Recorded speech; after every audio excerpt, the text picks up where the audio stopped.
দেখেন, একটু কথা বলার জন্য চলে আসলাম আপনাদের সাথে। এই যে রাস্তাটা প্রচুর পরিমাণ জ্যাম।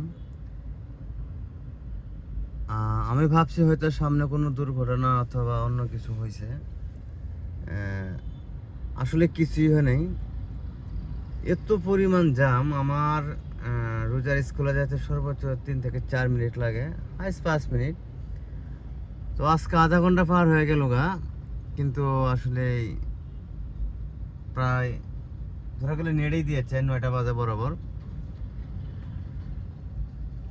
তো সামনে গেলাম, আমি যাওয়ার পর দেখলাম যে ভাবছি সামনে অন্য কিছু হয়েছে, তা আসলে দেখি কিছু রং সাইডে গাড়ি চলতেছে, রিক্সা, সিএনজি। ওই যে ফ্লাইওভারের যে মুখটা আছে, মানে রং সাইড থেকে আসি ফ্লাইওভারে উঠতে সুবিধা হয়, তো তার জন্য এই জামটা।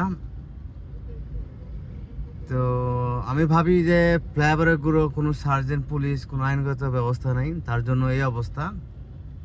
এছাড়া কিন্তু কিছুই নেই, হুদাই মানে এমনি জাম। মনে করেন ফ্লাইওভারের যে ইউটার্নটা আছে, মানে কসমোপলিসে যে বের হয় যেগুলো আসে, ওগুলো রং সাইডে আসি ফ্লাইওভার মারতেছে।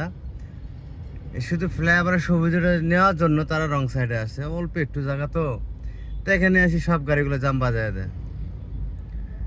তো পুলিশের দৃষ্টি আকর্ষণ করতেছি, সার্জেন্ট পুলিশ যারা আছেন তারা অবশ্যই আপনারা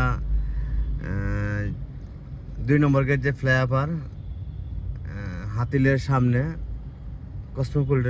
কসমোপলিটনের সামনে, তো এখানে আপনারা অবশ্যই দেখবেন। তো ভালো থাকবেন, আল্লাহ হাফেজ।